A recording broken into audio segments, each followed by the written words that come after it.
इस पूरे ब्रह्मांड में कोई भी ऐसा व्यक्ति नहीं है जिसके जीवन में कोई कमी ना हो। सभी मनुष्य के जीवन में कोई ना कोई कमी अवश्य होती है और हम सभी में वह कमियां हैं। और हम सब में से बहुत से कम लोग ऐसे होते हैं जो अपनी कमियों को जान पाते हैं और उन्हें पूरा कर पाते हैं, जिससे फिर वह जो चाहते हैं वह उन्हें मिलता जाता है। और जो लोग अपनी कमियों को पूरा नहीं कर पाते हैं उन्हें कुछ भी हासिल नहीं होता है।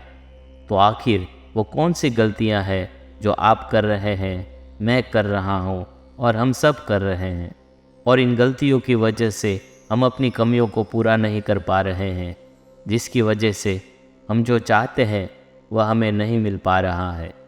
तो आइए आज मैं आपको एक कहानी सुनाता हूँ। उस कहानी में आपको यह पता चलेगा कि उन बौद्ध भिक्षु ने कैसे अपनी कमियों को पूरा किया। आखिर उन्होंने ऐसी कौन सी विधि अपनाई जिससे पूरा ब्रह्मांड उन कमियों को पूरा करने में लग गया। अगर उनकी यह विधि हमें पता चल जाए और हम भी उनकी विधियों को समझ लेते हैं तो फिर हम भी अपने जीवन में अपनी सारी कमियों को पूरा कर सकेंगे और हमारी कमियों को पूरा करने में यह ब्रह्मांड भी हमारा साथ देगा। जो हम चाहते हैं वही हमको मिलेगा। हम कौन सी गलतियां करते हैं और हमें उन गलतियों को कैसे सुधारना है जिससे कि हमें हमारे जीवन में सब कुछ प्राप्त हो जाए और जो हम चाहते हैं वह सब कुछ हमें मिल जाए।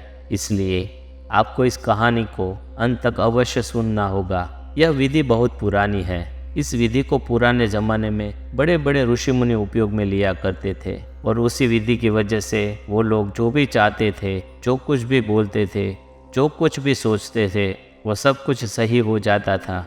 और जब ऐसा होता था तो हम लोग सोचते थे कि कोई चमत्कार हो गया, जबकि वह कोई चमत्कार नहीं होता था। वह इस ब्रह्मांड का नियम है और जो मैं आपको बता रहा हूँ यह कोई अंधविश्वास नहीं है, यह हकीकत है और ये विधि वास्तव में काम करती है। और आज भी जो लोग इस विधि का उपयोग कर रहे हैं वह अपने जीवन में जो चाह रहे हैं वो उन्हें प्राप्त हो रहा है। बहुत पुराने समय की बात है। एक नगर के बाहर एक जंगल में एक बौद्ध भिक्षु रहा करते थे। जंगल में वो रहते थे। वो जंगल दुनिया का सबसे खूबसूरत जंगल था। उस जमाने में सभी लोग खेती किया करते थे और खेती ही उनका व्यवसाय था और खेती ही उनके जीवन यापन करने का एकमात्र सहारा थी। वहीं से उन्हें भोजन प्राप्त होता था और पशुओं के लिए चारा प्राप्त होता था। लेकिन अचानक ही किसी वजह से वहाँ पर अकाल पड़ गया।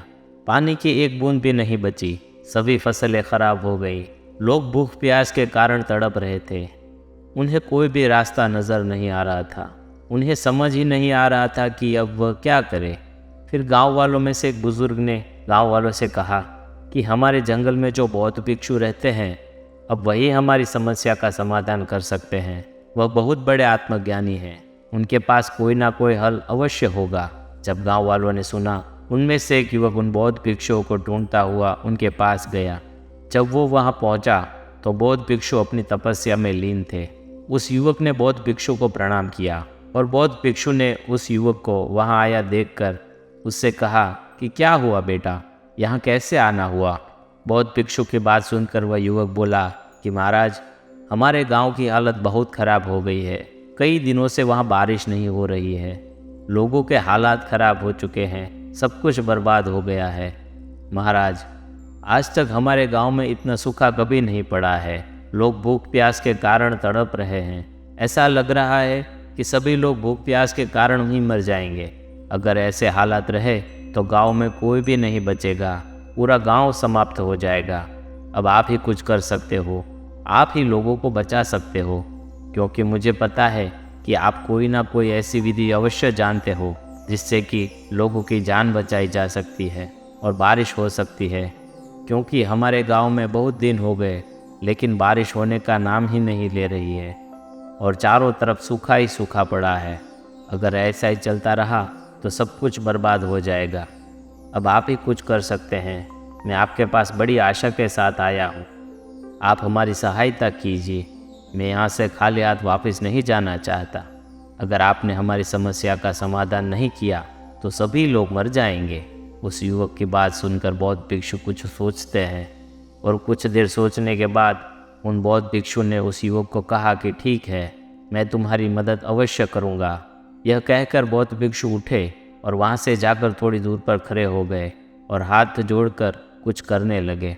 यह सब उस युवक ने देखा तो उसे कुछ भी समझ नहीं आया कि यह बौद्ध भिक्षु हाथ जोड़कर क्या कर रहे हैं। कुछ देर बाद यह बौद्ध भिक्षु वापस आए और उस युवक से बोले कि जाओ, अब बारिश हो जाएगी। यह बात सुनकर युवक को बड़ा आश्चर्य हुआ। फिर उसने बौद्ध भिक्षु से कहा कि महाराज, आपने हाथ जोड़कर क्या किया है? क्या आपने कोई प्रार्थना की है जिससे कि बारिश हो जाएगी? युवक की बात सुनकर बौद्ध भिक्षु मुस्कुराए और उस युवक से बोले कि नहीं, मैंने कोई प्रार्थना नहीं की। बौद्ध भिक्षु की ये बात सुनकर उस युवक ने उससे कहा, तो फिर आप इतनी देर खड़े होकर दोनों हाथ जोड़कर वहाँ क्या कर रहे थे? युवक की बात सुनकर बौद्ध भिक्षु बोले कि मैं वहाँ खड़े होकर कोई प्रार्थना नहीं कर रहा था।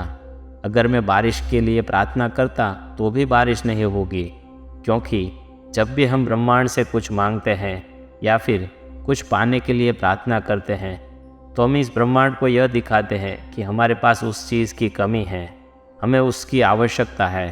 हम उस कमी को दर्शाते हैं और जाने अनजाने में हम उसी कमी वाली स्थिति को और भी ज़्यादा मजबूत बना देते हैं जिसे हम बदलना चाहते हैं, जबकि हमें ऐसा नहीं करना चाहिए। अच्छा चलो, तुम मुझे यह बताओ कि अगर तुम बहुत गरीब हो और तुम किसी से मदद लेने जाओ और उससे कहो कि तुम बहुत गरीब हो और तुम्हारे पास कुछ भी नहीं है, तो क्या वह तुम्हारी मदद करेगा? वह तुम्हारी मदद कभी नहीं करेगा, क्योंकि उसे पता है कि तुम्हारे पास कुछ भी नहीं है और तुम उसे कभी वापस लौटा भी नहीं सकते। आप उससे अपनी गरीबी बताकर उसे सहायता न करने का मौका दे रहे हो, और वहीं अगर तुम उसे कुछ ना बताओ और उसे यह कहो कि तुम्हारे पास किसी चीज़ की कोई कमी नहीं है, फिर अगर तुम उससे मदद मांगो तो वह तुम्हारी मदद अवश्य करेगा, क्योंकि उसे पता है कि तुम्हारे पास किसी भी चीज़ की कोई कमी नहीं है। वह तुम्हारी खुशी खुशी मदद करेगा, क्योंकि अगर हम कमज़ोर बनकर लोगों से मदद मांगेंगे तो कोई हमारी मदद नहीं करेगा। वहीं अगर हम उनके सामने अपनी कमज़ोरी प्रदर्शित ना करें तो वह हमारी मदद अवश्य करते हैं।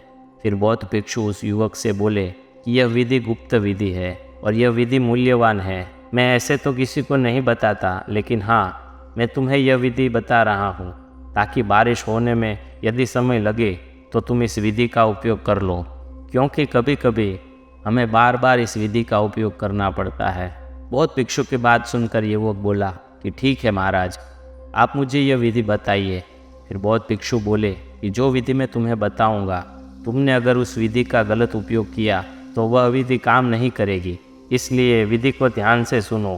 फिर बौद्ध भिक्षु बोले कि जब मैं तुमसे थोड़ी दूर गया था तो वहाँ पर जाने के बाद मैंने कोई प्रार्थना नहीं की बारिश के लिए, मैंने कोई निवेदन नहीं किया, लेकिन हाँ, मैंने उस समय उस चीज़ को महसूस किया, उस समय को महसूस किया कि बारिश हो रही है। और जब बारिश हो रही है तो मैं उस वक्त कैसा महसूस कर रहा हूँ। उन बौद्ध भिक्षु की यह अजीबोगरीब बातें उस युवक को कुछ समझ में नहीं आई। उस युवक ने बौद्ध भिक्षु से कहा कि महाराज, मुझे कुछ भी समझ में नहीं आ रहा कि आप मुझे क्या कहना चाहते हैं। आप ज़रा मुझे विस्तार से बताइए कि आपने वहाँ पर जाकर असल में क्या किया है। फिर बौद्ध भिक्षु ने उस युवक को पूरी बात विस्तार से बताई और कहा कि जब मैं वहाँ गया तो मैं नंगे पैर खड़े होकर अपने दोनों हाथों को ऊपर उठाकर अपने पूर्वजों को, देवताओं को, पितरों को दिल से पुकारा और उनसे कहा कि मुझे आपका साथ चाहिए। और उसी वक्त मैंने अपनी आंखों को बंद किया और मैंने देखा कि मेरे गांव में बहुत तेज़ बारिश हो रही है। मैं कीचड़ में खड़ा हूँ और मिट्टी की धीमी धीमी खुशबू ले रहा हूँ। मैं उस बारिश में खूब भीग रहा हूँ। मैं उन हरे भरे खेतों को देख रहा हूँ और सभी लोग बारिश में झूम झूम कर नाच रहे हैं। मैं पानी की हर बूंद को अपने ऊपर गिरते हुए महसूस कर रहा हूँ।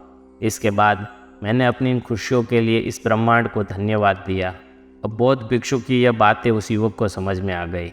उसने उस बौद्ध भिक्षु को धन्यवाद किया और वहाँ से अपने गांव लौट आया। जब वो अपने गांव पहुँचा तो उसने देखा कि उसका गांव जो सूखा पड़ा हुआ था वह हरा भरा हो चुका है। हर तरफ हरियाली ही हरियाली है। अब सब कुछ अच्छा हो गया है। हर तरफ से मिट्टी की धीमी धीमी खुशबू आ रही थी। सब लोग खुशी से झूम रहे हैं। उसके लिए उस युवक ने अपने पूर्वजों और उन बौद्ध भिक्षु को धन्यवाद दिया। दोस्तों, उस समय जो उन बौद्ध भिक्षुओं ने किया वो कोई चमत्कार नहीं था, वो लॉ ऑफ अट्रैक्शन था जिससे आज भी हम लोग कर रहे हैं, और उसी पर ब्रह्मांड का नियम लागू होता है। जिस तरह से बौद्ध भिक्षु ने बताया कि मैंने उस चीज़ को महसूस किया, उस पल को महसूस किया, उसे ही आज के वैज्ञानिक और बड़े बड़े महात्माओं उपयोग में ले रहे हैं, जिससे वह जो चाहते हैं वह उन्हें मिल जाता है। आपने भी सुना होगा कि हम ही लोग कहते रहते हैं कि आप जो बनना चाहते हैं उसे महसूस करो, फिर आप वही बन जाओगे।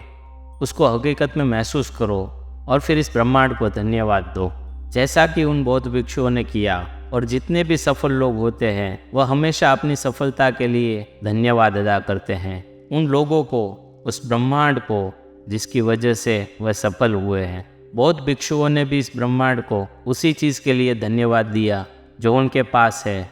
वह बौद्ध भिक्षु ने उस चीज़ को महसूस किया जो उनके पास नहीं थी, लेकिन उन्होंने ब्रह्मांड को यह नहीं दिखाया कि वह चीज़ मेरे पास नहीं है, बल्कि उन्होंने तो ब्रह्मांड को यह महसूस करवाया कि उनके पास वह वस्तु है, और फिर उसी चीज़ को लेकर ब्रह्मांड को धन्यवाद दिया।